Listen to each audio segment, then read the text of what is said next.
Fabrice Le Sachet, qui est vice-président du MEDEF et président de Stratexio. Et on va commencer d'abord par faire les règles du jeu que va nous donner Dorian, si vous voulez bien. Donc bonjour à tous, Dorian de l'équipe Stratexio. Merci à tous d'être là. Petit rappel très bref sur les modalités techniques. Donc le webinaire va être enregistré, donc surtout pour la partie exposée. Ensuite, je vais couper les micros de tout le monde pour éviter les interférences. Donc, si vous voulez intervenir, n'hésitez pas à activer votre micro.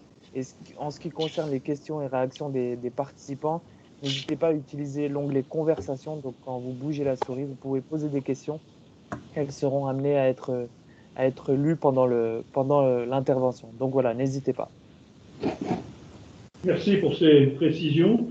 Ça veut donc dire que les questions, on n'aura peut-être pas le temps d'y répondre à la totalité, mais il y aura un tri qui sera fait en fonction du temps qui nous sera disponible en fin des interventions. Peut-être entre les experts et les témoins, ça dépendra du temps qui avancera. Donc nous sommes 160 aujourd'hui qui ont été inscrits sur ce webinaire, sur ce déconfinement, qui nous paraissait donc important d'organiser avant le 11 mai, avec des intervenants engagés et de qualité, et que je remercie pour leur mobilisation au pied levé.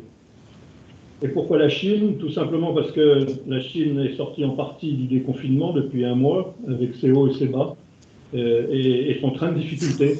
Donc il peut être bon de prendre connaissance pour apprendre et appréhender et anticiper surtout. Tous les intervenants présentés dans l'invitation à laquelle vous avez répondu sont bien présents, et je leur remercie donc très sincèrement, de même que vous-même les auditeurs, d'y participer ce matin, sachant, comme ça a été rappelé, que l'enregistrement sera disponible sur le site de la CCIR et de Stratexio. Et je vous laisse quelques mots, Fabrice, dans cette introduction, si vous voulez bien. Bien, merci Monsieur le Président. Bonjour à toutes et à tous. J'espère tout d'abord que la situation est la moins terrible que possible dans cette période pour chacun d'entre vous dans vos entreprises. Le président nous a sollicité Stratexio pour organiser ce webinaire aujourd'hui qui concerne la Chine. On a évidemment tout de suite accepté puisque Stratexio, et je ne sais pas si un certain nombre d'entre vous connaissent l'outil, Stratexio vise à organiser sur l'ensemble du territoire français des groupes de chefs d'entreprise qui partagent leur expérience, qui partagent leurs bonnes pratiques, avec l'apport d'experts extérieurs pour développer leurs opérations à l'international. Et c'est d'autant plus nécessaire que l'approche internationale est souvent opportuniste au bon sens du terme, mais qu'on a besoin d'y intégrer de la méthodologie, de la méthode pour être beaucoup plus efficace. Et l'efficacité est nécessaire quand on a une période de moyens qui sont contraints, une période de crise, où il faut effectivement réussir à viser juste et à perdre le moins de temps possible. Donc c'est ce qu'on essaye de faire. La Chine est un vaste marché. L'Asie au sens large représente aujourd'hui 55% du PIB mondial. Vous l'avez rappelé, Monsieur le Président, il y a des pays qui fonctionnent plutôt bien, même en ce moment dans cette région du monde. Et un certain nombre d'entreprises françaises peuvent y trouver des débouchés, des marchés. Je vais laisser la parole maintenant aux experts, puisque le but c'est de pouvoir bénéficier de leur lumière sur ce marché. N'hésitez pas à nous contacter à la suite de ce webinaire. Si vous avez la moindre question sur Stratexio, on sera ravis de vous y accueillir, le cas échéant. Merci Fabrice, merci pour ce mot. Simplement, je reprends la parole avant les experts pour confirmer cette volonté, non pas seulement de parler d'international, mais également de transfert d'expérience par rapport à la situation vécue en Chine et qui peuvent être un bon exemple et de bon partage de bonnes pratiques. Tout cela va se faire, bien entendu, après avoir appliqué et mis en place des mesures de sécurité sanitaire. Les entreprises mettront en place au travers de guides de métier ou de protocoles ou de chartes de sécurité sanitaire et surtout du bon sens partagé avec les collaborateurs. Donc, mais au-delà de cet aspect sanitaire, il y a donc la complexité de cette relance du processus après de si longs arrêts partiels ou totaux, Et là, vont se poser des questions de management, de qualité, de flux d'approvisionnement et de logistique, de même que des problèmes de clientèle locale et internationale, avec toutes les incidences économiques et financières à la clé. Et ça, pour retrouver au plus vite la profitabilité indispensable pour assurer la pérennité des entreprises. Il s'agit donc pas seulement d'international, mais bien au travers de ce déconfinement, de problèmes notamment par rapport aux entraves à la productivité. Merci donc de ces introductions. Je vais laisser la soin à Anne-Pascale Guédon, présidente du club Stratexio et vice-présidente du groupe Airbus, le privilège d'ouvrir les échanges. Remercier chacun de vous pour le respect du temps de parole qui vous sont impartis et qui sont très courts, j'en conviens. En fait, c'est les règles de ce type de format. Et je serai donc le gardien du temple et du temps surtout. Et j'introduirai chacun de vous succinctivement. Et je vous laisse le soin, donc, si vous voulez bien, Anne-Pascale, d'ouvrir les débats.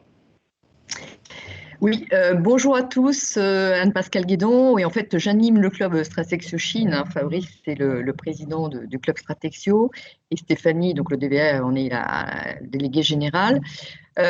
Oui, c'était un petit peu prémonitoire puisque nous avons décidé avec Fabrice et Stéphanie de lancer ce club Stratexio Chine, donc Focus Pays, juste avant la crise du coronavirus.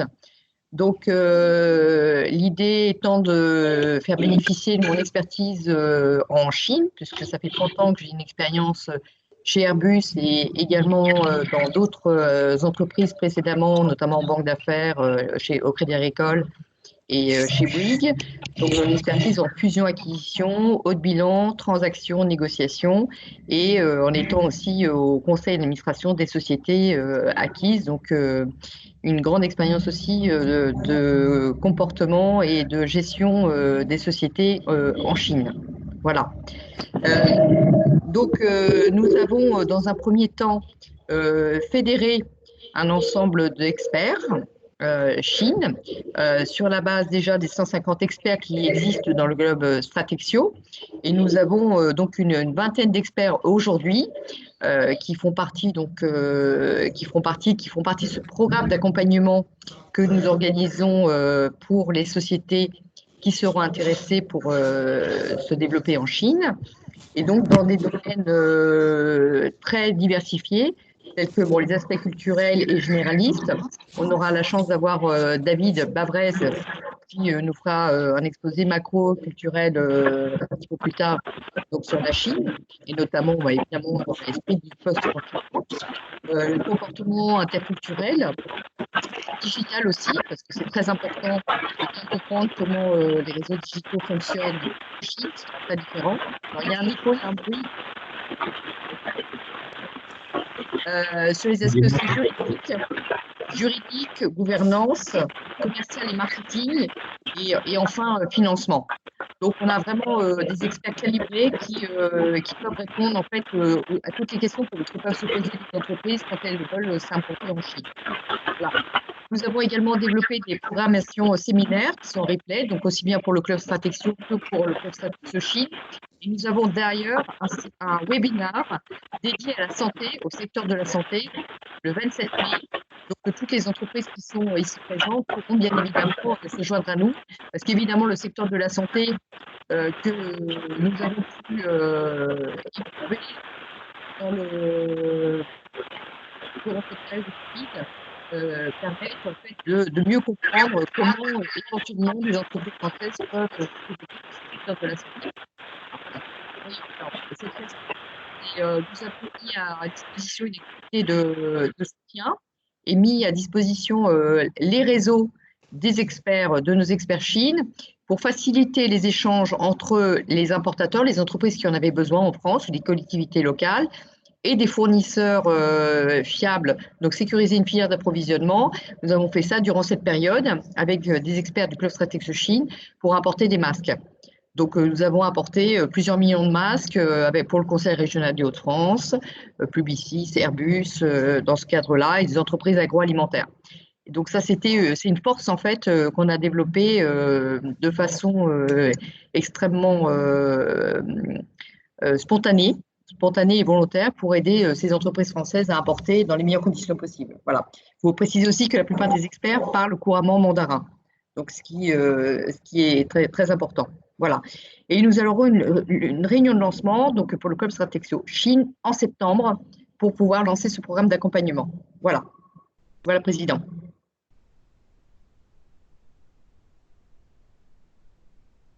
Vous êtes Président, on ne vous entend pas, Président. Il faudrait réactiver. C'est bon là? Vous m'entendez? Parfait. Oui, donc David Badrez, vous êtes économiste, vous êtes membre de Business Angels de Hong Kong, d'où vous êtes d'ailleurs, et dont vous nous parlez. Et donc je vous laisse 10 minutes pour nous exposer votre position et vos connaissances, ce que vous voulez nous partager. Partagez avec nous. Eh bien, Monsieur le Président, grand merci. Est-ce que vous m'entendez bien? Oui. Parfait.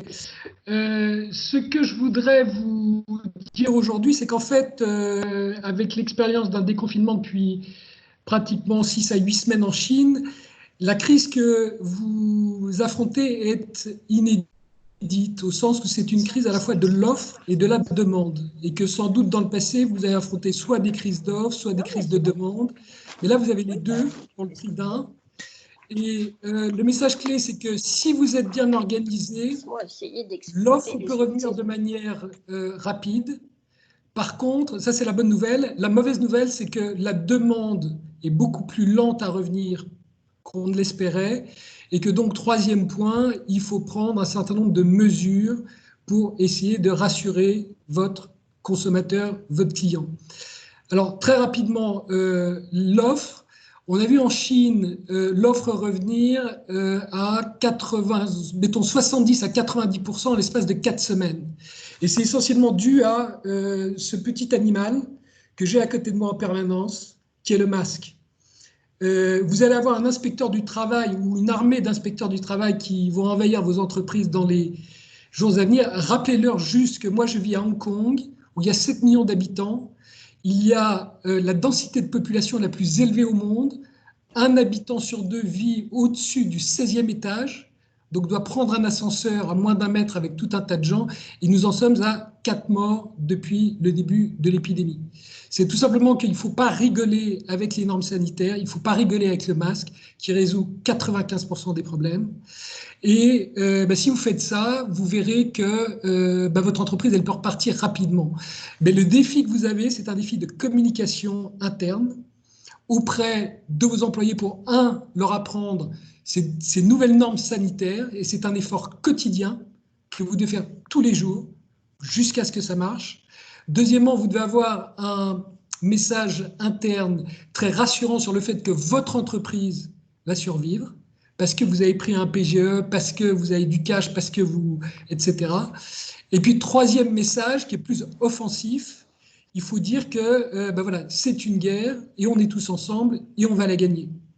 Donc, mon premier message, c'est que le retour de votre offre, avec un bémol supplémentaire qu'il faut que vous prêtiez beaucoup d'attention à votre chaîne, votre supply chain, vos fournisseurs, parce que ce n'est pas un combat seulement pour vous, c'est un combat pour toute votre chaîne de valeur. Deuxième point, qui est la période moins gaie, c'est le retour de l'offre. Et malheureusement, ce qu'on voit au bout de 6 semaines, c'est que ça dépend des secteurs, mais en gros, l'offre n'est des retours que de 50 à 70%. Donc, quand vous entendez des gens très optimistes vous dire qu'il va y avoir une revanche de consommation parce que on a été enfermé pendant 2 mois, c'est exactement l'inverse. C'est exactement l'inverse. Il y a en Chine 3 freins à la consommation que vous risquez en France également d'affronter. Le premier, c'est l'inflation alimentaire, qui est de l'ordre de 20% en Chine parce que les cours du porc ont doublé. Je lis en France qu'elle est de l'ordre de 8-9%. Un consommateur qui est face à l'inflation alimentaire ne consomme pas. Deuxième point, le consommateur a peur de perdre son job. Pour vous donner une idée, en Chine, la moitié des salaires n'augmentent plus, voire sont en baisse. Ça n'est pas arrivé depuis des dizaines d'années. Et troisième point, c'est naturellement la peur sanitaire. Vous n'allez pas à l'hypermarché, vous n'allez pas dans le shopping mall parce que vous dites j'ai des chances de le prendre et donc je préfère faire de l'e-commerce. Mais en e-commerce, vous consommez naturellement beaucoup moins que dans le commerce face à face. Donc en fait, Ce dont on se rend compte, c'est que 30% de notre activité économique, et c'est pour ça que ça va dépendre chacun de votre entreprise, 30% de l'activité économique qui dépend du face-à-face, en fait, disparaît. Et donc, vous devez réinventer. Je suis sûr que quelle que soit votre activité, il y a une partie qui dépend de face-à-face. Et cette activité face-à-face, vous devez la réinventer. Et c'est mon troisième point, c'est qu'au lieu d'attendre que la demande revienne par magie, parce que ça va prendre beaucoup de temps, il va y avoir des plans stimulus du gouvernement. Donc on voit ça en Chine, par exemple, les municipalités donnent des bons gratuits, essentiellement pour la consommation locale, donc les restaurants, le tourisme local, la pratique du sport, mais ça n'est pas suffisant, vous ne pouvez pas compter que là-dessus. Et donc mon troisième point, c'est ce qu'on observe en Chine et qui a été extraordinaire, c'est un rapport des conseillers du commerce extérieur qui est en ligne, qui est disponible, que je vous invite vraiment à lire, qui s'appelle Veille technologique, Covid, innovation, Chine.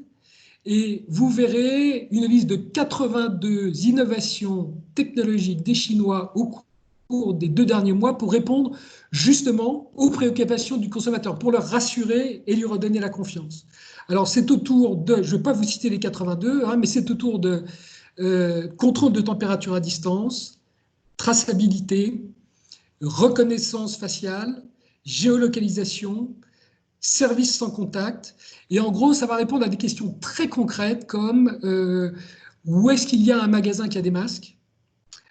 Si je vais dans cette rue, est-ce qu'il y a eu des cas Covid ? Ou au contraire, est-ce que c'est une rue rouge ou est-ce que c'est une rue verte ?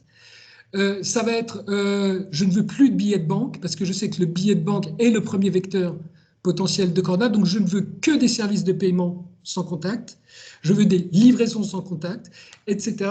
etc. Donc vraiment mon point, et j'en finirai là pour tenir le temps qui m'a été imparti.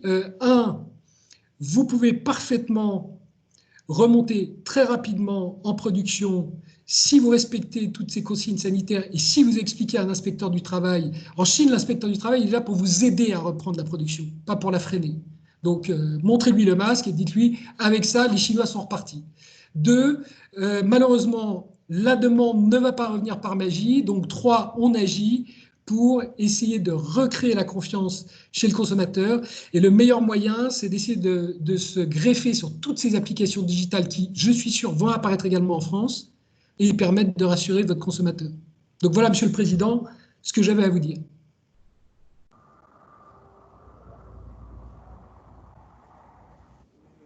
Le micro, le micro. Je n'entends pas, Rémi. Ouais, le micro. Je redis donc mes remerciements, David, pour ces éléments que vous nous avez fort intéressants, que vous nous avez introduits. Je vais donner la parole maintenant à Camille Vachery, qui est donc CEO de VV International, consultant pour la Chine, et je lui donne 10 minutes également. Merci. Merci beaucoup, Monsieur le Président.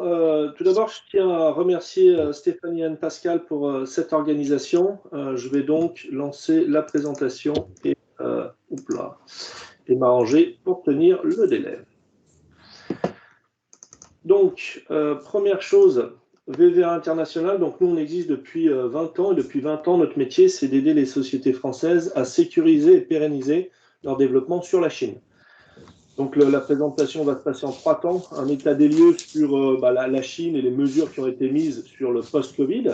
La deuxième partie va être vraiment sur le retour aux affaires et les secteurs qui sont en vogue.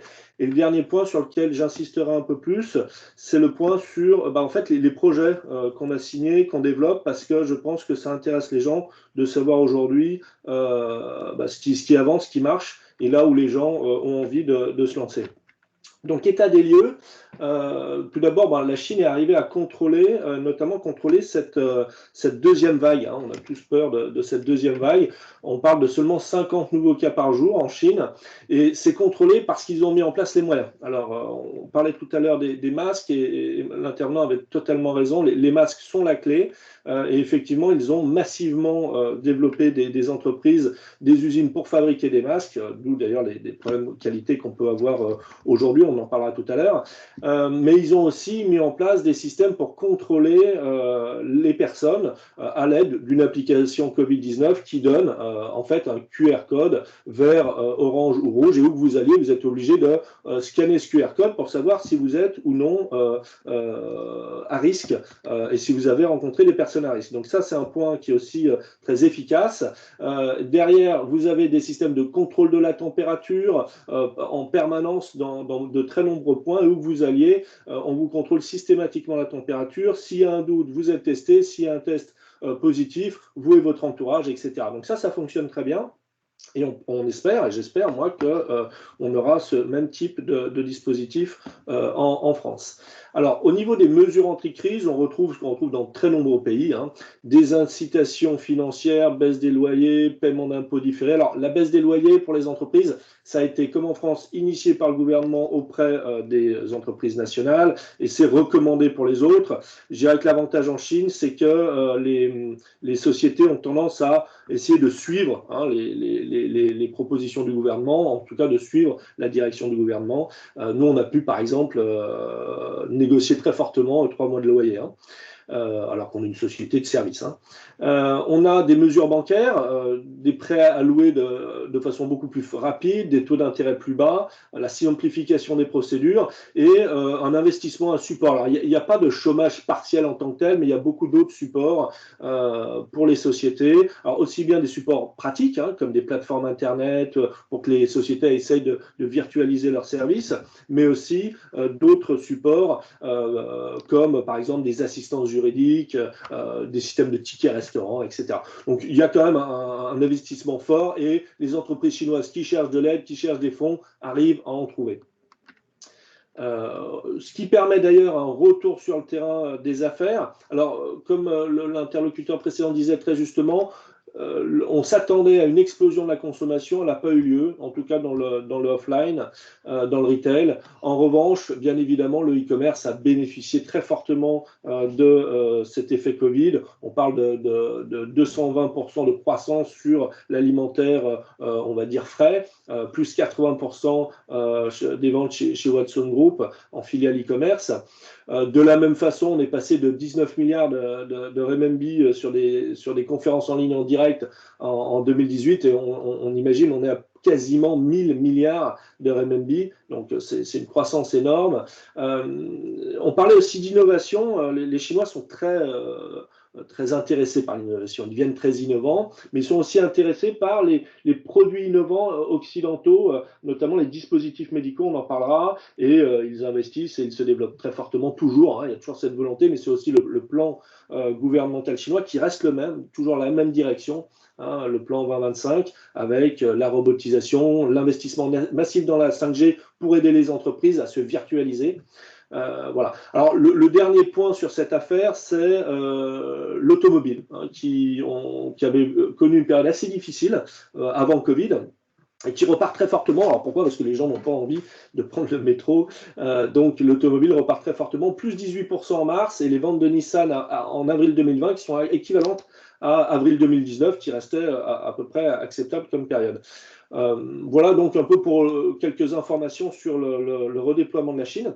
Alors là, je voulais vous faire un point un peu plus précis sur finalement ce que font les PME françaises, puisque nos clients, c'est les PME, les ETI françaises, et finalement ce qu'on a pu lancer comme projet entre février et avril 2020 pour vous montrer des points d'intérêt et des opportunités. Alors, on a 6 départements, donc on a 80 collaborateurs, on a 6 départements, et par département, il y a un directeur associé français qui parle couramment chinois et qui est spécialisé. Moi, je m'occupe plus du département M&A. Donc, les 3 projets qu'on a en ce moment, là, qu'on a signés, c'est racheter le distributeur. Alors ça, c'est une opportunité. Le Covid a affaibli les entreprises, et parfois, on peut racheter son distributeur, et le distributeur cherche à avoir du financement et du développement. Donc, c'est une bonne opportunité. On a aussi un autre aspect, c'est pas la simplification, mais l'ouverture des opportunités dans l'enregistrement de nouveaux produits, nouveaux médicaments. Là, on est dans les probiotiques. Et ben, on peut plus facilement aujourd'hui en Chine passer du probiotique en food à complément alimentaire, à médicaments, avec des simplifications de certains enregistrements. Et ça, c'est très intéressant pour aller plus vite sur l'enregistrement de ces produits en Chine. Et le dernier point qu'on a signé pour une société sur laquelle on communique en ce moment, donc je peux donner le nom, c'est Steam, où là, c'est l'idée de s'associer à un Chinois, un leader chinois, monter une joint venture pour vendre en Afrique. Et ça, j'insiste là-dessus. Les Chinois veulent vendre en Afrique, ils ont du mal à gérer, à avoir tout ce qui est assistance, service après-vente, etc. Les Français, on a des vrais savoir-faire à ce niveau-là. La marque française est reconnue. Il y a des choses intéressantes à faire. Alors, au niveau du département distribution B2B, donc vente d'équipements, le logiciel, c'est quelque chose d'important. Pourquoi? Parce que aujourd'hui, les Chinois sont très dépendants des Américains et cherchent des solutions alternatives. Donc, on a des opportunités sur des logiciels industriels, sur des logiciels techniques, sur des logiciels à forte valeur ajoutée, dans une distribution en Chine avec toutes les difficultés du monde du logiciel. L'autre cas, c'est les équipements de laboratoire. Tout ce qui va en fait permettre de faire de la R&D en Chine. Ça, c'est aussi un point où d'abord les Français sont très performants, même face aux Allemands, parce qu'on a des innovations très fortes sur des équipements très customisés. Et là, il y a vraiment des choses à faire sur les équipements de laboratoire.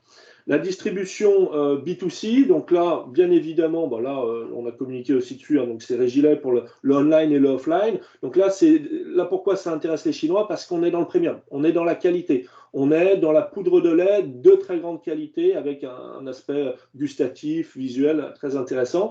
Et pareil, on a signé avec EOC un projet d'export collaboratif pour la région Nouvelle-Aquitaine dans le domaine du food premium. C'est amener plusieurs entreprises dans le domaine du food premium pour vendre aux Chinois. Là aussi, ils sont très preneurs de la sécurisation de la chaîne et de la qualité des produits français. Donc ça, c'est un point intéressant. Rapidement, pour le département médical, tout ce qui va toucher à l'innovation les intéresse. Une très grosse activité cryonique, là aussi on a communiqué pour la cryogénisation, des équipements contre la mucoviscidose, les diagnostics contre le cancer. Tout ce qui vient de l'étranger aujourd'hui intéresse les Chinois sur cette partie diagnostique parce qu'ils doivent monter en compétence le suivi de leur population, la qualité des soins. Alors, au niveau TAS, c'est Talent Acquisition Services, c'est avec l'ANA d'ailleurs, le commercial dans le vin, un acheteur pour tout ce qui va être contrôle qualité. Et là, je vais faire le dernier point sur justement cette partie sourcing qualité. On s'aperçoit, enfin, nous, VVA, on avait commencé le sourcing qualité en 99, quand on a commencé, on voit un retour. Et j'insiste là-dessus, ça n'est pas parce que la Chine devient plus chère qu'il n'y a plus de production intéressante. Et là, par exemple, le portage de l'acheteur, c'est pour des batteries très particulières. Donc, en fait, il y a une nouvelle technologie, il y a un nouveau savoir-faire en Chine qui intéresse les gens au niveau de l'achat. Et je arriverai sur les masques, puisqu'effectivement, on a un département sourcing d'une dizaine de personnes et on est venu nous consulter, non pas pour acheter des masques, parce que nous, on ne fait pas de trading de masques, mais en revanche, pour étudier et analyser les certificats des fabricants de masques. Est-ce qu'ils étaient corrects? Est-ce qu'ils étaient valables? Est-ce que les fournisseurs étaient corrects et valables? Donc, faire des audits, valider leur sérieux et leur organisation industrielle. Et aussi, et j'attire votre attention là-dessus, sur la sécurisation des paiements. Il y a pas mal de hackers, il y a des gens qui ont eu des problèmes de hacking, qui ont envoyé de l'argent là où il ne fallait pas. Et donc là, on a mis en place des systèmes pour sécuriser la supply chain et sécuriser les paiements, justement pour gérer ce flux finalement. On nous a demandé d'intervenir pour finalement sécuriser ce flux énorme qui se passe entre l'Europe et la Chine sur les masques. Donc voilà des exemples de choses pour vous dire, la Chine redémarre, il y a beaucoup de choses à faire et ça fonctionne. Et je pense que le partenariat franco-chinois est une solution pour se battre face à des concurrents américains, voire même allemands. Merci beaucoup. Merci Camille pour toutes ces pistes de réflexion, ces pistes de suggestions très riches. J'espère que nous aurons aussi la même simplification dans nos réglementations et normalisations françaises. C'est pourtant pas ce que l'on ressent pour l'instant, mais c'est bien entendu une demande que nous introduisons depuis fort longtemps. Je donne la parole à Adeline Grégis. Donc vous êtes CIO Action Réaction, c'est du conseil en transport et c'est des techniques de commerce international. Vous en avez également pour 10 minutes, s'il vous plaît. Merci. Merci, Monsieur le Président. Donc, ça tombe bien par rapport à l'intervention de Camille, puisqu'il parlait… alors, je me permets d'abord de me présenter un petit peu. Donc, le cabinet Action-Réaction, dont je suis la dirigeante, est en place depuis 7 ans maintenant. Je fais du conseil et de la formation sur, en effet, tout ce qui est transport et technique du commerce international. avec un focus sur la logistique globale. Et dans la logistique, juste un petit mot par rapport au masque. Dans la logistique, il y a la douane. Donc un petit mot par rapport au masque et l'importation de masques vis-à-vis des douanes françaises. Il faut être très très vigilant et demander en amont aux douanes françaises qui ont mis en place des organisations pour, en amont de l'importation de masques, de vérifier que c'est bien en conformité, que ça pourrait être dédouané correctement et mis à la consommation. C'était un petit aparté. Donc là, je vais juste vous faire un petit focus sur la logistique au départ et vers la Chine, puisque c'est le thème d'aujourd'hui. Donc, un petit mot quand même pour dire, on parlait de supply chain. Si jamais vous n'avez pas une bonne logistique, vous n'aurez pas une supply chain qui sera efficiente et vous en avez besoin. Donc, un état des lieux actuellement du secteur. Donc, avant tout, le maritime. Il faut savoir que les compagnies maritimes, au début du confinement de la Chine, elles ont mis en place, elles ont anticipé un manque de demande, c'est-à-dire un manque d'alignement. Donc, elles ont commencé à mettre en place ce qu'on appelle des blank sailing, c'est-à-dire qu'elles ont annulé des traversées. Actuellement, à l'instant T, nous sommes à une baisse de l'offre de 60% qui est mise en place jusqu'à fin juin. C'est-à-dire qu'il y a 60% de traversées en moins entre l'Asie et l'Europe, l'Europe du Nord, je précise. Les ports chinois sont totalement opérationnels. La solution qu'a trouvé les compagnies maritimes, les solutions entre autres qu'ont trouvé les compagnies maritimes pour rester, je dirais, compétitives et du moins positives, c'est qu'elles ont rallongé les transit times. Les transit times, c'est le temps de mer entre un port de départ et un port d'arrivée. Alors, elles ont fait comment? Il y a deux solutions. C'est soit elles ralentissent leur durée de navigation, ou alors elles ont pris la solution de passer par le cap de Bonne-Espérance. Normalement, les compagnies maritimes qui viennent d'Asie passent par le canal de Suez. Il faut savoir que le passage du canal de Suez pour une compagnie maritime, ça représente à peu près 500 000 € par bateau de passage.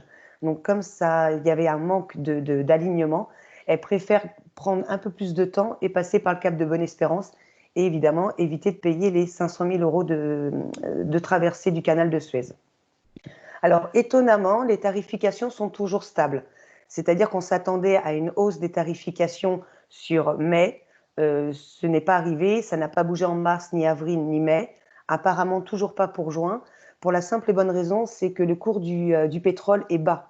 Donc, du coup, comme elles ralentissent leur navigation, le cours de pétrole est bas, elles évitent le canal de Suez. Tout ça fait qu'elles s'équilibrent en fait au niveau des tarifications et donc ne font pas d'augmentation.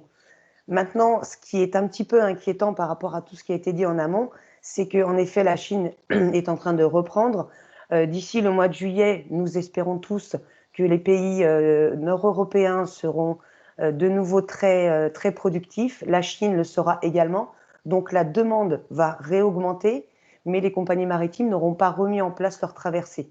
Donc il y a un risque d'augmentation des tarifications maritimes d'ici le juillet, mais c'est à suivre. Et il faut savoir aussi qu'actuellement, les autorités chinoises, les douanes chinoises sont très regardants sur ce qui sort du pays.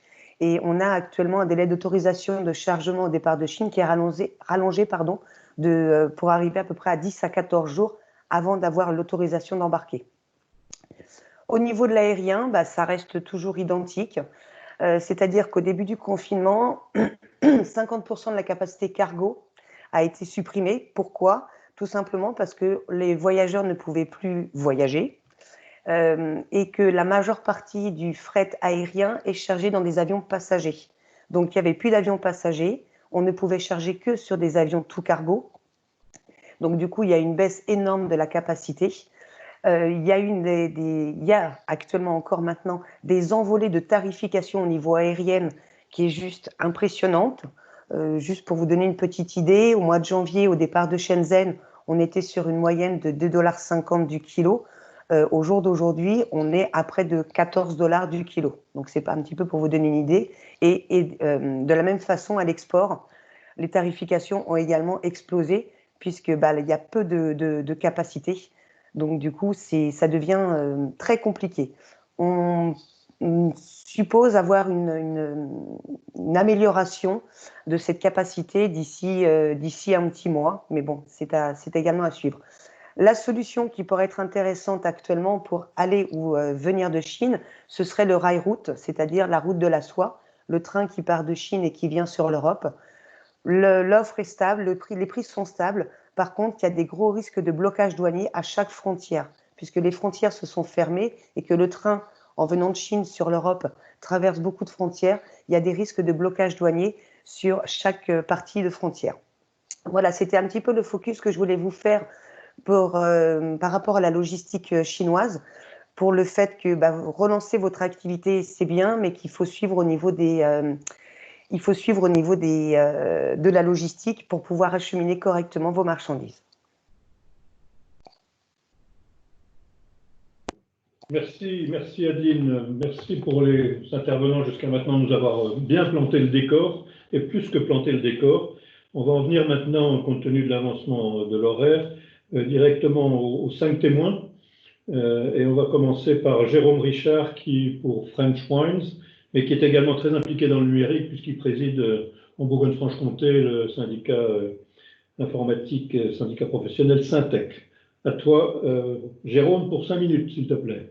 Oui, vous m'entendez bien. Merci Rémi, merci Président. Et bravo pour cette initiative qui va nous permettre, dans ce moment de partage, d'échanger sur nos expériences sur ce beau pays qu'est la Chine continentale. En 2 mots, donc, j'ai le plaisir de diriger depuis 2012 une entreprise française qui est installée juridiquement sous une forme chinoise évidemment à Pékin, et qui a pour objet l'importation et la distribution des grands vins de Bourgogne exclusivement sur le territoire de la Chine continentale exclusivement, c'est-à-dire hors Hong Kong, hors Taïwan. Et j'ai le bonheur d'ailleurs d'avoir dans cette réunion l'une de mes plus belles ambassadrices, Anne Parent, vigneronne très connue à Pommard et très connue maintenant en Chine.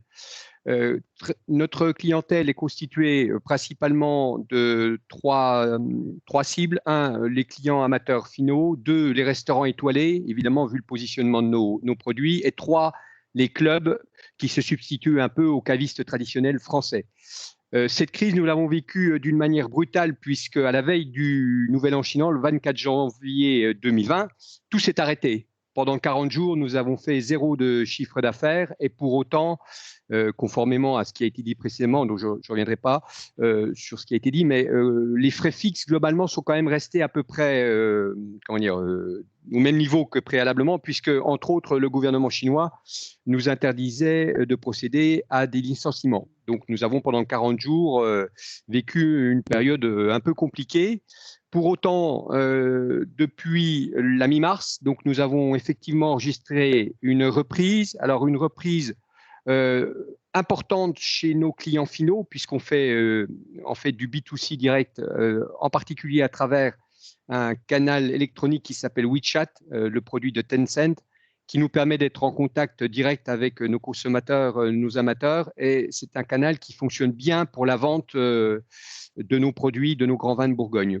Pour autant, nous avons été confrontés, et nous sommes encore confrontés à un problème de livraison, puisque nous sommes installés non seulement à Pékin, à Shanghai, mais principalement dans les 15 plus grandes villes de Chine. Et là, pour le coup, la logistique inter-ville est compliquée, et la logistique de distribution dans ces très grandes villes, dans ces mégapoles qui font plusieurs dizaines, enfin plus de 10 millions d'habitants, plus de 25 pour Shanghai et Pékin, la logistique locale est compliquée. Pour terminer mon propos, effectivement, nous notons aussi un déconfinement progressif qui fonctionnait bien, en particulier sur nos restaurants étoilés, qui sont notre réseau de distribution intermédiaire. Par contre, on a noté pas mal de faillites dans la restauration d'entrée et de milieu de gamme. Vraiment des faillites. Certains de nos restaurants qui distribuaient nos vins ont totalement disparu à l'issue de cette période de 40 jours. Et pour terminer, j'en parlais ce matin avec ma directrice générale chinoise. Elle me disait, en fait, même si nous sommes stressés, nous restons, nous, Chinois, très positifs. La vie redémarre. Et on a eu une chance par rapport à vous, Européens, et en particulier Français, c'est qu'on a vécu en 2002 le SRAS, qui nous avait touché durablement pendant plusieurs mois. Et ensuite, nous avons également vécu en 2009, au sein de la Chine, la crise du H1N1. Donc, entre autres, ce que disait M. Bavray tout à l'heure, le petit masque qu'il présentait, clairement, en Chine, nous en sommes équipés tout le temps, qu'il y ait une épidémie ou pas. Voilà, mais restons positifs. Les affaires redémarrent là-bas, ce qui est une bonne chose pour notre activité d'exportation française. Voilà, et merci encore, Président, pour cette initiative. Merci Jérôme, merci infiniment. On passe à Benoît de Langallery, qui est donc un local très fidèle de l'étape, qui est un conseiller du commerce extérieur et donc qui anime ses ateliers de la Langallery. À vous, à toi Benoît. 5 minutes également. Merci Président. Bonjour Benoît de Langallery. Donc j'ai vécu 15 ans en Chine. Je suis maintenant en Bourgogne, mais je voyage régulièrement là-bas où j'ai des ateliers, des équipes sur place. Nous travaillons principalement dans le secteur du luxe, tout ce qui est joaillerie, horlogerie, vins et spiritueux, dans la mode, dans l'high-tech, dans la téléphonie, les instruments d'écriture et la parfumerie. Nous fabriquons leurs emballages et leurs décors de vitrine, ainsi que les intérieurs de magasins.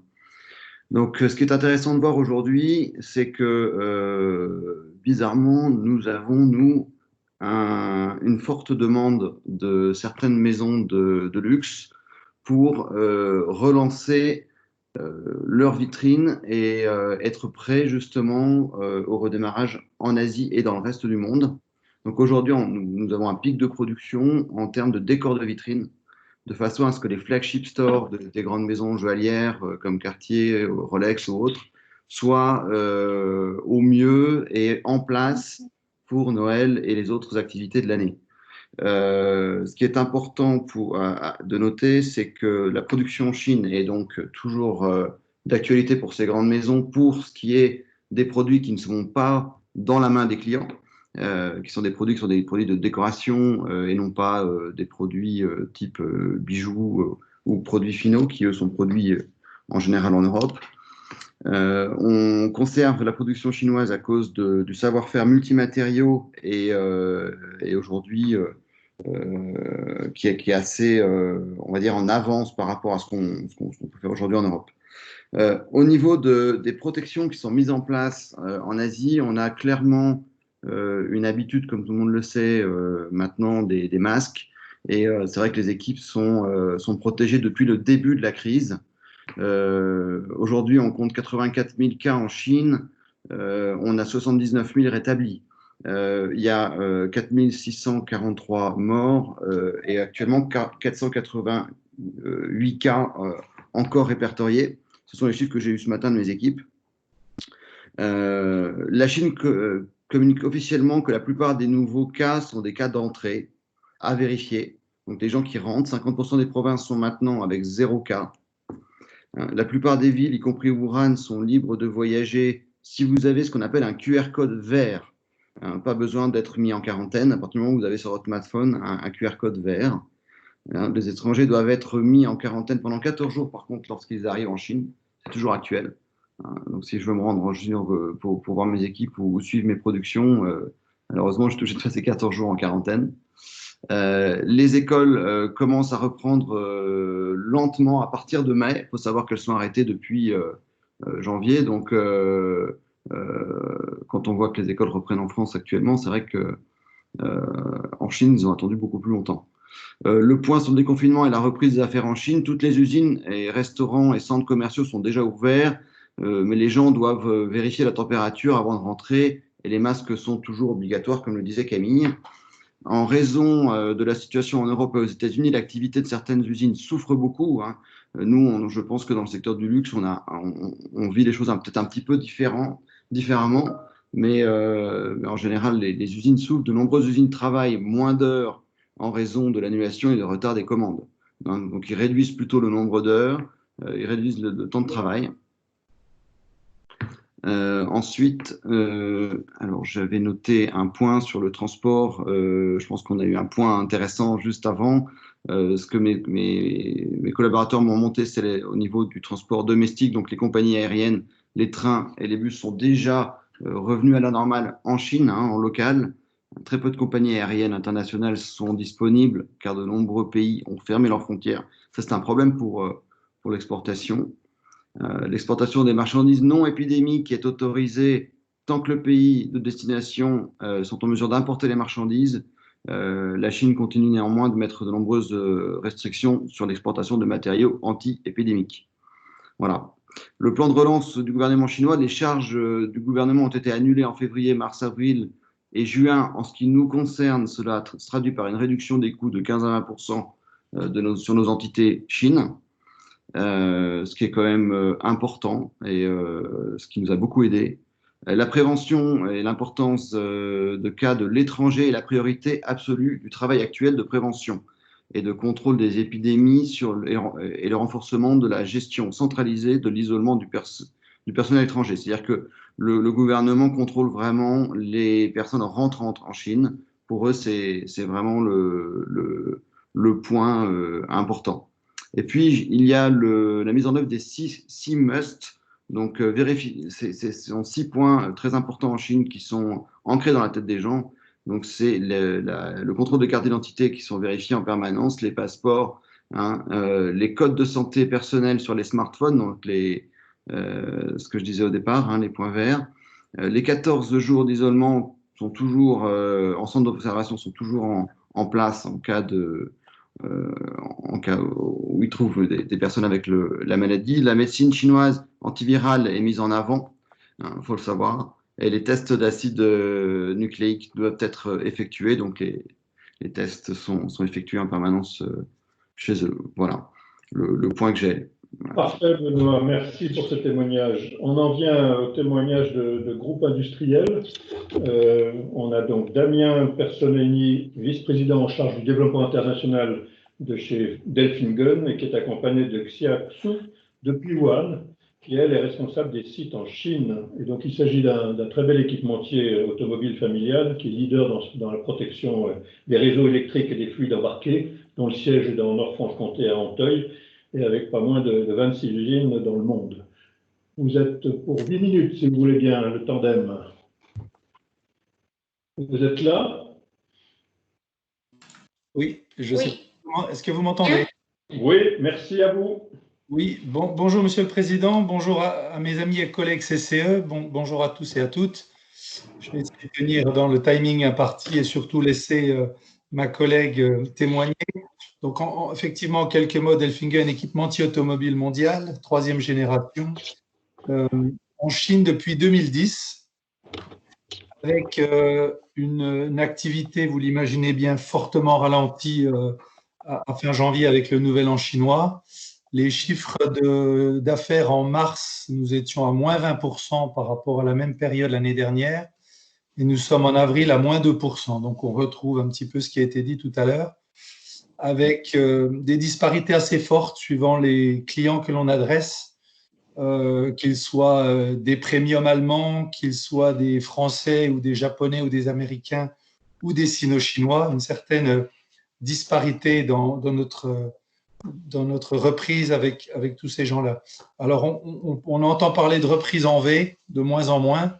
On se questionne sur une reprise en U au mieux, en L au pire. En tout cas, aujourd'hui, bien malin celui qui peut prévoir l'avenir. J'ai vu encore hier que Volkswagen se refusait à tout pronostic sur 2020. Donc, voilà, la boule de cristal, elle est la même pour tout le monde. Je ne vais pas prendre la parole plus longtemps. Je pense qu'il est important J'ai souhaité inviter ma directrice générale, Shuxia, donc pour partager son expérience terrain du déconfinement. Elle est bilingue, elle a fait des brillantes études en France. Elle est basée à Wuhan et je lui laisse la parole. Merci. Merci Damien. Bonjour tout le monde, je m'appelle Shuxia. Comme ce que Damien vient de vous présenter, en fait je suis une chinoise et puis d'origine Wuhan. Donc maintenant je suis basée à Wuhan et je suis la directrice générale de Delfingen pour le pays Chine. Donc on a plusieurs sites en Chine, dont une usine à Wuhan et une usine dans la province de Henan et à Chongqing, à Shanghai, etc. Et puis, ce que je vais vous présenter, vous partager, c'est par 3 points. Donc, le premier point, c'est plutôt, parce que moi, personnellement, j'ai vécu en vrai pendant 40 jours la quarantaine à Wuhan, parce que je suis wuhanaise et toute ma famille est basée à Wuhan. Et donc, le premier point, ce sera mon sentiment pendant la quarantaine. Donc, bien sûr, au début, on a tous eu très peur. Même si on a vécu à peu près la même histoire SARS en 2003. Mais bon, cette fois-ci, Covid-19, ça a l'air beaucoup plus agressif que la dernière fois, le SARS. Donc, tout le monde a eu peur. Et puis, petit à petit, pendant la période de quarantaine, on s'est aperçu qu'en fait, avec beaucoup de moyens de protection, et finalement, c'était pas si mauvais non plus. Donc, le plus important, c'est de porter les masques. Bien sûr, quelquefois, on doit sortir pour,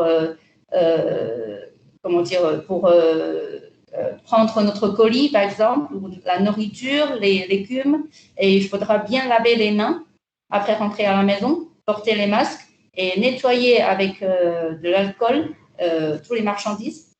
Et un autre conseil ou expérience de moi-même, il faudra vraiment déconcentrer quelquefois sur le sujet du virus et par certains psychologiques, et il faudra se concentrer maximum 1 heure par jour sur ce sujet, parce que sinon, ça va poser problème pour la mentalité.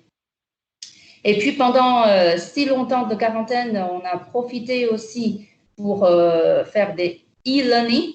Du e-learning, c'est plutôt des formations organisées en ligne pour de différents sujets.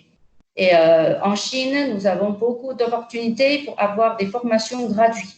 Donc, c'était organisé par de différents cabinets ou d'entreprises de formation et d'une façon gratuite.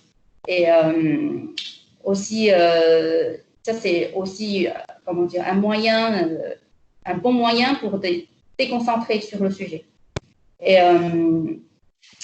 deuxième point, c'est pour l'activité pendant la fermeture de notre usine. Donc, oui, donc au mois de février, mars, nous avons une baisse d'activité. Donc, on dit au mois de février, c'est zéro, quasiment zéro, parce qu'on a quand même envoyé quelques marchandises pour les projets ambulance.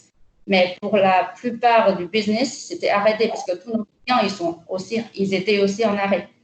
Et puis, très important, c'est que nous avons une communication, un suivi très proche avec les clients tous les jours. Les clients pour aussi prendre des nouvelles pour leur situation et pour savoir aussi leur date de reprise.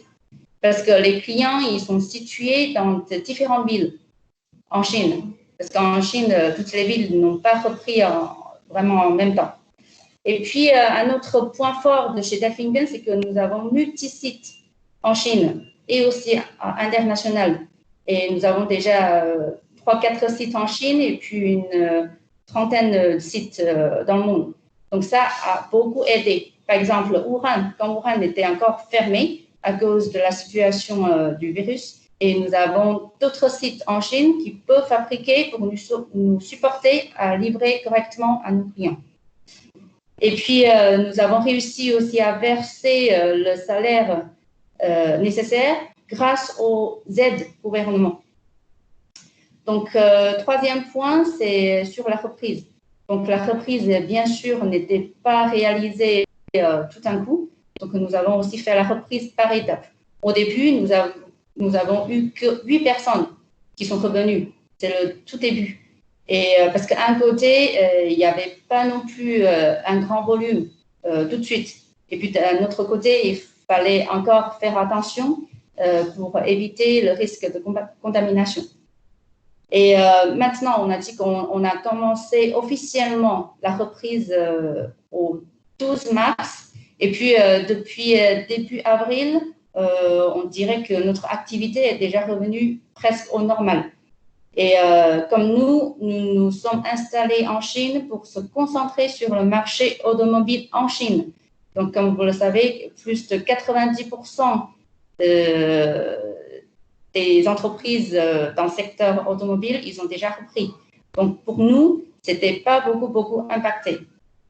Bien sûr, il ne faudra pas qu'on se méfie de la situation. Il faut qu'on continue à attirer une attention spécifique sur la condition sanitaire de tous les collaborateurs. Donc, nous avons des mesures de température, des suivis quotidiens et puis des instructions spécifiques pour le travail et la vie quotidienne. Et nous avons également fait le test pour le virus avant la reprise pour tous les collaborateurs par l'entreprise. Et maintenant, il y a un avantage, c'est le suivi par le code QR dans WeChat pour avoir une traçabilité. Et ça, c'est un outil bien pour aider à bien cibler les contaminations. Et voilà, donc ça, c'est quelque chose que je voulais partager avec vous. Merci, le Président. Parfait, merci infiniment. On en vient donc à clôturer cette série de témoignages. On va donner la parole à Laurent Dinchet, qui est donc directeur santé-sécurité du groupe SIDEL, qui est un leader dans les équipements pour la fabrication des boissons embouteillées en PET, avec plus de 6000 salariés et 47 sites. Et c'est l'ex-Cermex, donc, qui est bien connu pour des bourguignons Corcelles-les-Dijon, qui a rejoint le groupe SIDEL donc, il y a quelques années. Et on lui laisse la parole pour ces dernières 8 minutes, si vous voulez bien. Oui, bonjour Président, je vous remercie de l'invitation tout d'abord. Je vais essayer d'être efficace avec mon partage de bureau, puisque je n'ai pas choisi le bon document.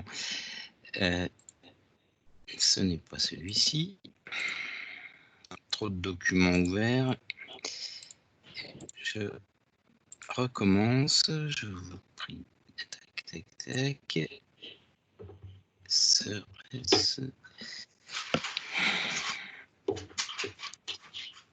Industrial site. J'ai un petit problème. Alors, que se passe-t-il? On l'a vu, Oui, non, mais j'ai, étant donné que je vois que l'aperçu, je ne, voilà, ça devrait être bon. Ok.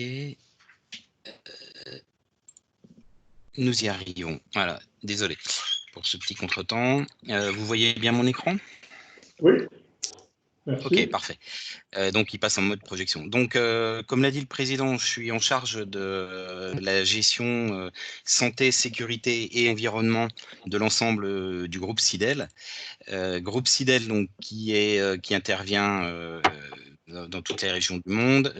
Vous avez ici la répartition par sous-région. Nous avons 20 sites industriels, dont 2 en Chine, à Shanghai et à Beijing, à Pékin, pardon. Donc, je dirais que nous sommes sur le feu depuis le 21 janvier, où nous avons eu notre première cellule de crise, avec les mesures qui ont été mises en place par le gouvernement chinois, et notamment les fermetures de frontières, qui ont été mises en place au 23 janvier, si je me trompe pas. L'ensemble, la majorité de nos sites est située en Europe. En France, nous avons 5 sites avec à peu près 2000 salariés en France, un gros réseau de sous-traitants. Des bureaux de représentation, donc au nombre de 27 à l'heure actuelle, et ces bureaux regroupent également la force de vente, la partie préparation d'affaires, le suivi d'affaires et les techniciens qui sont amenés à faire les installations et le suivi de notre parc client. Et ces bureaux peuvent aller jusqu'à 180 personnes. Donc, ce sont de grosses entités avec des rôles clés en termes de gestion du portefeuille client. Alors, quand on parle de cette crise du Covid, je vais avoir une présentation qui va être beaucoup plus opérationnelle que celle que les précédentes présentations que nous avons eues. On parle de 3 étapes, de 3 phases. On a l'avant-Covid, le pendant et l'après. Toutes les actions que nous avons menées, elles ont été dictées par 3 principes. Le premier était de protéger. Alors, protéger les salariés, c'est notre obligation en tant qu'employeur partout dans le monde, donc d'assurer la santé et la sécurité de nos salariés et de mettre les moyens en place. Donc ça a été la première, mais également, et c'est une phase importante dans notre métier de préventeur, c'est de protéger le business également.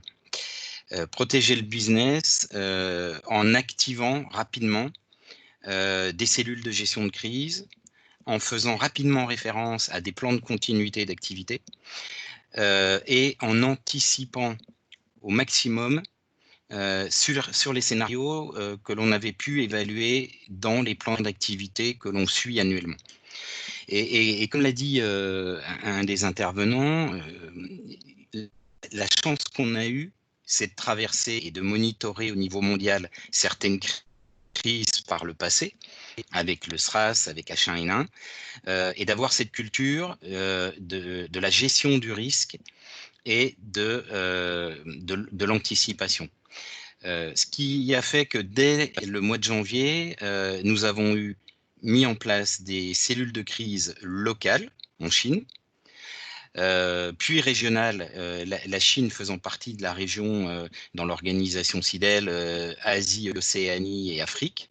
Une gestion globale pour anticiper sur les probabilités de disruption de services pour nos fournisseurs, le calcul des risques de remontée en charge, du temps minimum et des moyens pour être capable de reprendre l'activité. Donc dès le mois de janvier, au début de la crise, nous avons commencé à anticiper sur les impacts sur le business. Objectif étant de conserver notre activité de production. Nous sommes fournisseurs de nombreuses industries alimentaires et de préserver la production et de mettre 100% de nos salariés administratifs en télétravail.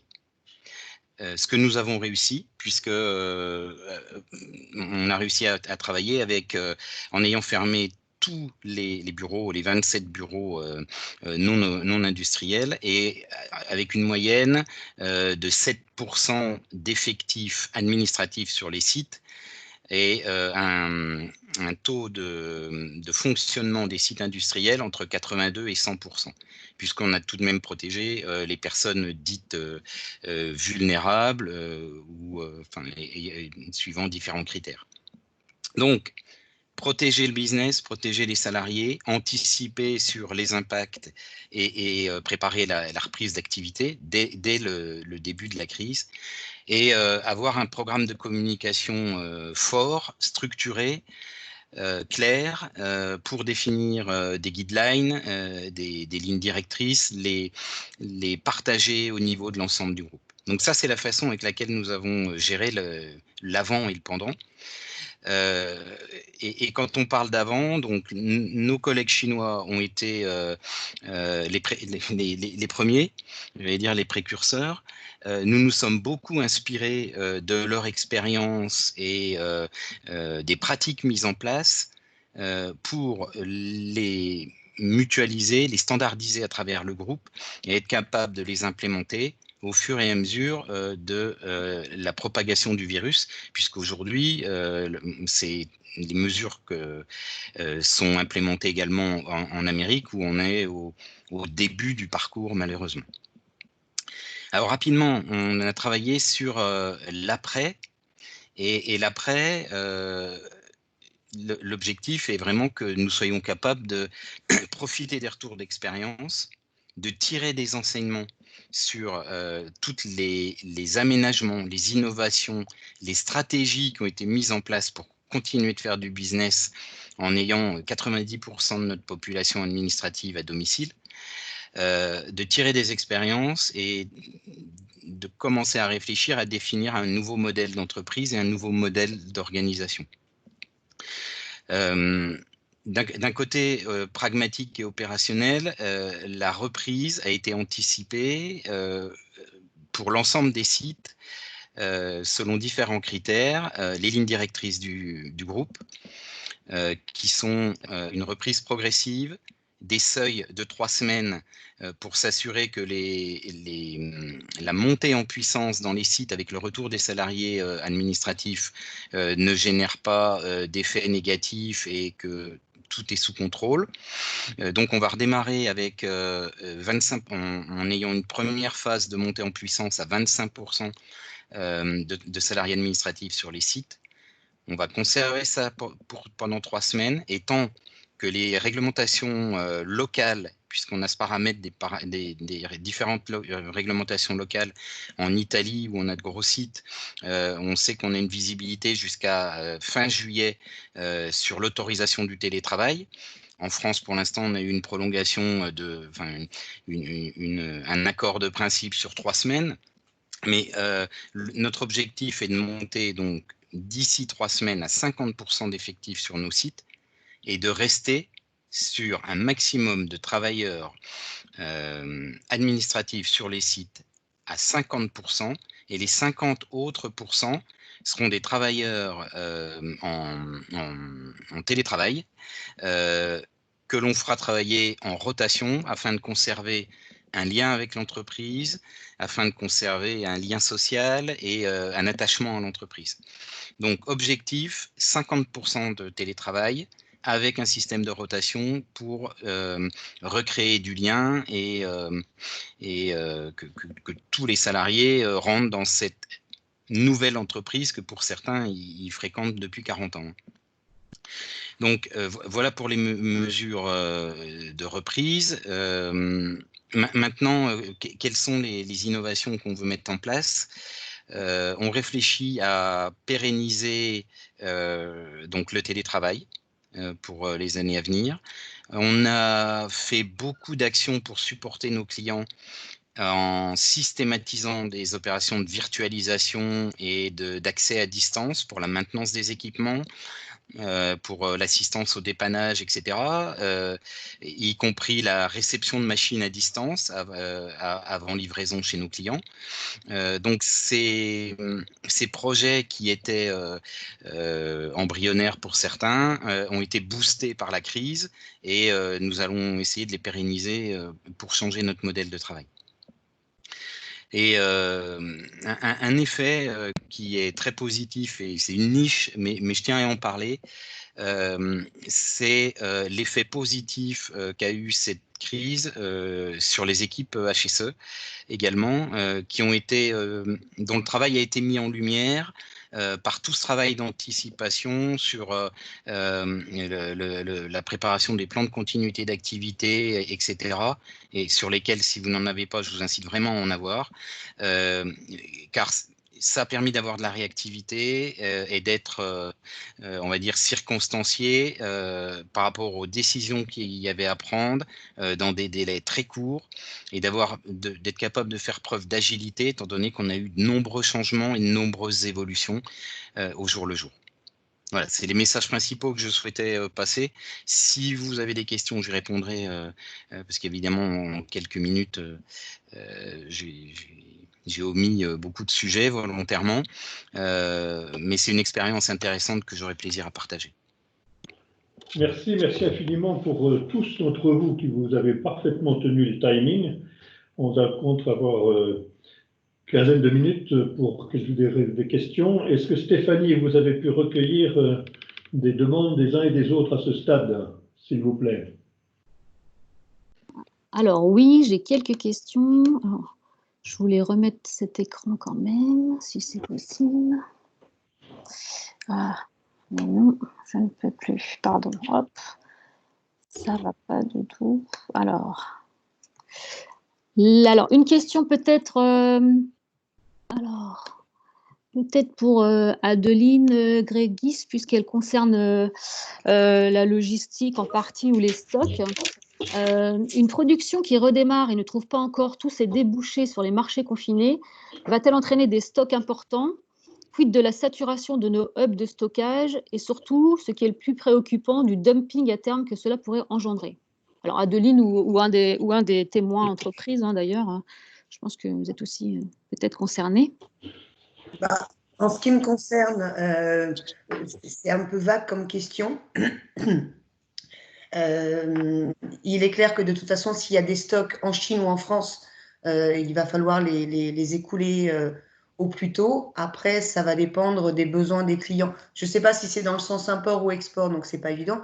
Mais voilà, il va falloir trouver le meilleur moyen. Je vous dirais qu'au jour d'aujourd'hui, à l'heure actuelle, la meilleure solution pour faire partir ces stocks à l'étranger ou faire venir ces stocks de l'étranger, ça reste encore le maritime, même si c'est un moyen de transport qui est quelque peu long, puisqu'on est une moyenne sur un port chinois, sur port européen, une moyenne de une petite trentaine de jours, on va dire, domicile.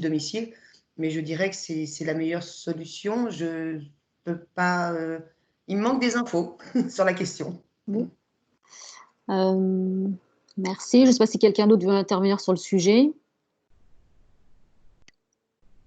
Il faut ouvrir votre micro si jamais vous voulez intervenir. Sinon, j'ai une seconde question. Alors peut-être... pardon, quelqu'un intervient? Non, c'est bon, vas-y. D'accord. Alors peut-être pour David Bavrez ou peut-être Madame Siachou, peut-être, parce que vous êtes basés tous deux en Asie.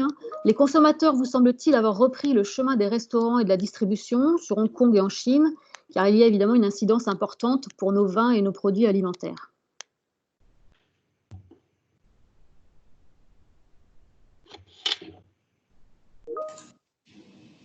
Désolée, je n'ai pas vraiment compris la question. Alors, on nous demande si les restaurants ont rouvert, en fait, et du coup, est-ce que les consommateurs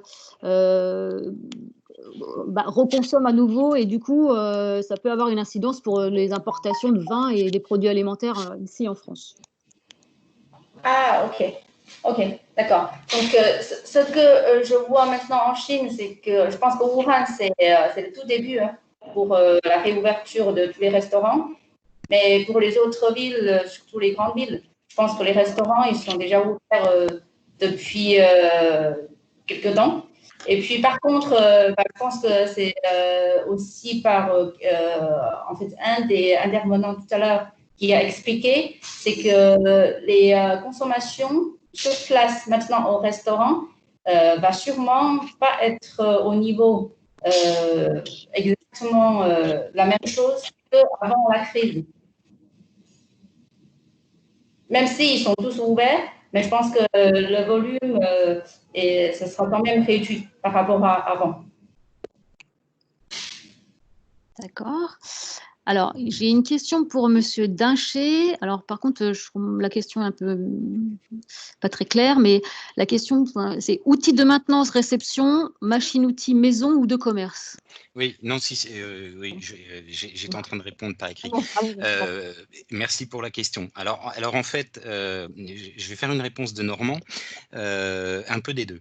On s'est évidemment basé sur des outils, alors des équipements standards que l'on a adaptés à nos procédures. Je vais prendre l'exemple des lunettes connectées pour faire de l'intervention de base ou de certains outils de simulation 3D pour faire des pré-réceptions avec des clients sur des essais cinématiques dynamiques des équipements en vue 3D. J'espère que ça répond. Après, si vous avez des questions plus particulières, n'hésitez pas à me contacter en off et je pourrais vous mettre en contact avec nos équipes pour vous faire des explications techniques. Alors, peut-être à nouveau une question, David ou Siachou. Quel pourcentage du trafic constaté dans les malls versus avant la crise?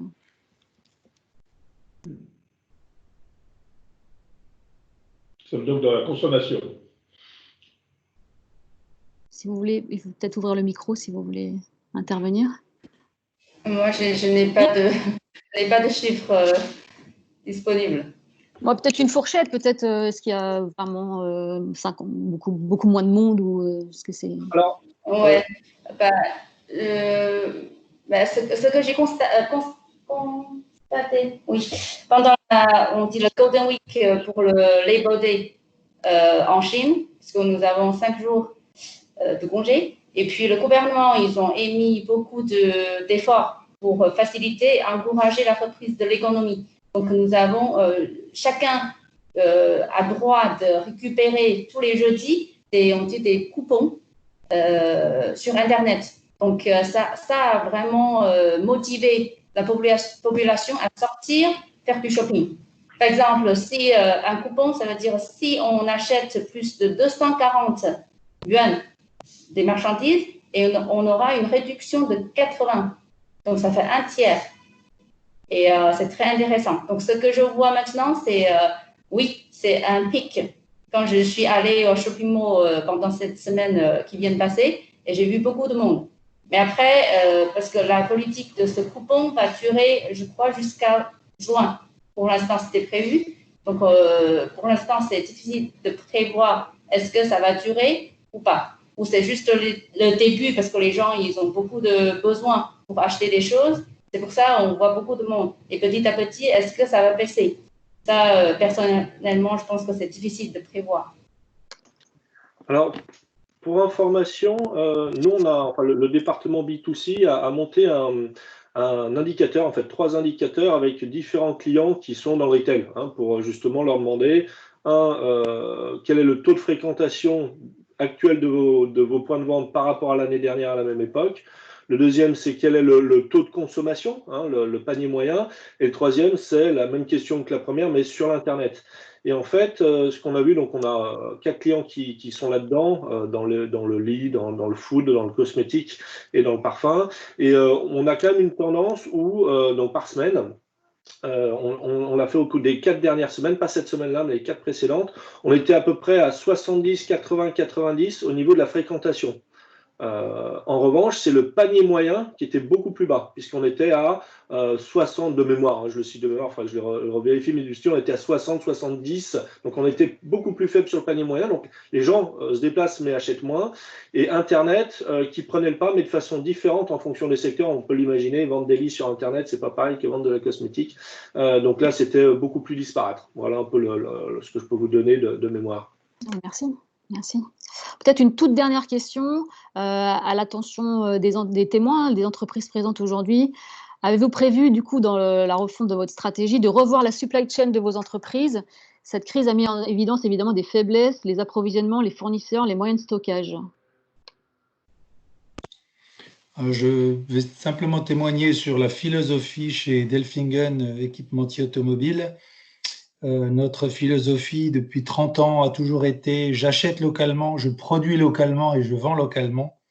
Donc Chouchia l'a rappelé tout à l'heure, Delfingen est arrivé en Chine en 2010 pour le marché chinois et nous n'avons pas ou très très peu de flux en dehors de l'Asie avec quelques à la marge les Philippines ou quelques produits en Inde, mais c'est vraiment à la marge. Mais en tout cas, nous sommes en Chine pour le marché chinois, donc pas concernés par la question. D'accord. Bon, bah voilà, Président, si vous voulez reprendre le fil pour les conclusions, peut-être. S'il n'y a pas d'autres interventions, apports d'expérience, je vous remercie infiniment. On va donc conclure en remerciant très très vivement chacun des intervenants. On n'a pas vu le temps passer et on arrive en 1h30 à l'objectif que nous avions fixé, c'est-à-dire voir tous les horizons malgré les différences de problématiques et la diversité des secteurs évoqués. Je pense que ça nous apporte matière à réflexion, matière à des pistes d'action et des pistes pour mieux appréhender ce déconfinement et surtout cette reprise d'activité. En vous souhaitant un rebond rapide dans cette conjoncture très perturbée et dégradée, et surtout sachez repérer et saisir les opportunités car il y en a. Et cela a été évoqué. Donc à ce stade, merci infiniment au MEDEF et au Conseil du commerce extérieur de Bourgogne-Franche-Comté pour leur participation. Je vais laisser le soin à Anne-Pascale de nous dire quelques mots de conclusion avant de passer la parole à Philippe Delbost, qui est le président en Bourgogne-Franche-Comté des conseillers du commerce extérieur. Merci Anne-Pascale, si vous voulez bien. Oui. Merci beaucoup, Monsieur le Président.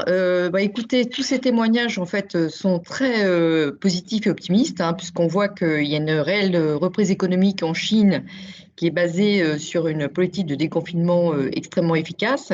Et je pense qu'on peut vraiment, ce retour d'expérience est très parlant pour nous.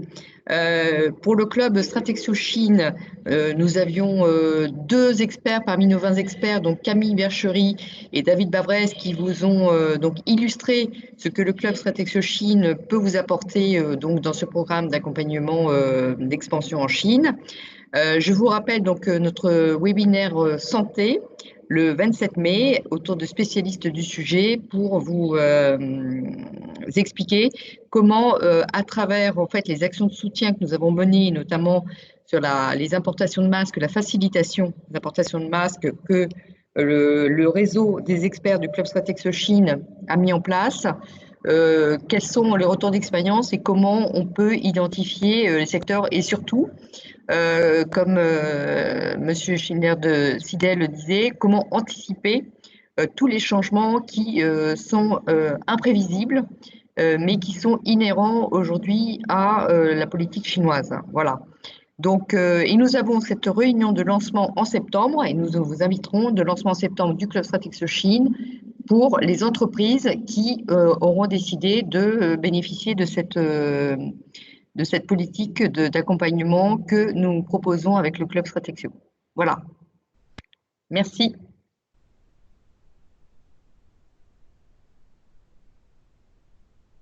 D'autres, Philippe Desbosques?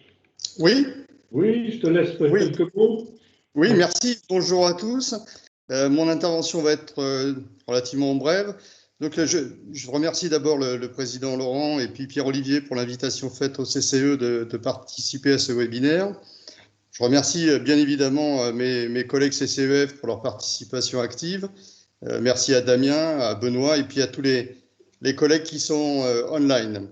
Deux mots peut-être sur les CCEF. Donc, notre institution, elle compte 4500 chefs d'entreprise bénévoles, 1500 en France et 3000 à l'étranger, probablement une centaine en Chine. Nous avons 4 missions, donc le conseil auprès des pouvoirs publics, le parrainage, la formation et l'attractivité du territoire. Je crois que les témoignages montrent que tout l'intérêt qu'on peut avoir dans le réseau des CCEF pour apporter tous ces retours d'expérience très concrets. Juste un point, je mets à votre disposition le document CCEF qui a été évoqué tout à l'heure concernant l'innovation en Chine, les 82 points d'innovation. Donc je vous le communiquerai par mail à la fin de la réunion. Alors moi, concernant la Chine, je n'ai pas d'informations complémentaires à faire. À titre personnel, je ne suis pas retourné à Pékin depuis quelques temps, donc je n'ai pas beaucoup plus d'informations à communiquer. Juste un mot, ce type de réunion entre parfaitement dans les missions des conseils du commerce extérieur, des conseillers. Et président, on est à votre disposition, à la disposition de Team France Export et de la Chambre de commerce pour d'éventuelles réunions concernant d'autres pays, d'autres régions. On est prêt à participer et à apporter notre expérience dans la limite de nos agendas, bien entendu, en tant que chef d'entreprise. Voilà. Je vous remercie et puis bonne fin de réunion. À bientôt. Merci Philippe. Merci. Tout simplement, on a la complémentarité de la Team Fresh Export avec la participation de tous ses partenaires que sont MEDEF, Stratexio et Conseil du commerce extérieur et d'autres. Nous aurons bien entendu d'autres événements de ce type en organisation. Je voudrais remercier les équipes d'organisatrices de Stratexio et de CCIR qui ont mis en place ces échanges et vous remercier pour la qualité de la connexion. On avait quelques craintes au démarrage, mais ça s'est très bien passé, je vous en félicite. Et puis, bien entendu, avec Stéphanie et la Team France Export, on a posé les premiers jalons. Il y aura d'autres expériences avec des webinaires plus sectoriels. Et donc, nous trouverons à l'avenir de nouveaux axes de participation et de mise en commun de notre capacité à accompagner les entreprises à l'international. Mais ce matin, je vous rappelle que c'était aussi pour nos entreprises, même si elles ne sont pas à l'international, d'avoir cette expérience sur la gestion des risques et sur l'anticipation nécessaire par rapport à cette période. Donc, je vous souhaite tous meilleurs vœux dans cette relance et je vous dis, après vous avoir remercié pour votre attention, au revoir à chacun. Merci.